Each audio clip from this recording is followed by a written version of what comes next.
القناعة كنز لا يفنى. قام هذا المليونير بعمل تجربة اجتماعية لمعرفة أمانة الأشخاص. عرض على هذا الفتى ورقة نقدية بفئة $100 وطلب منه أن يقوم بفكها ليأخذ منها الباقي.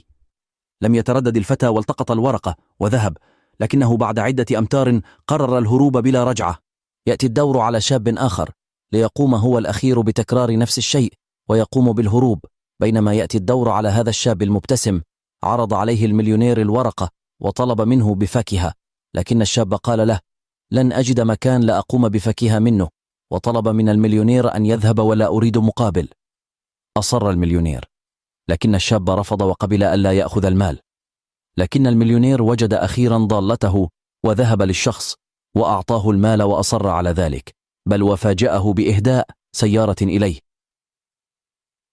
لم يتمالك الشاب دموعه حقا. الرزق مكتوب في اللوح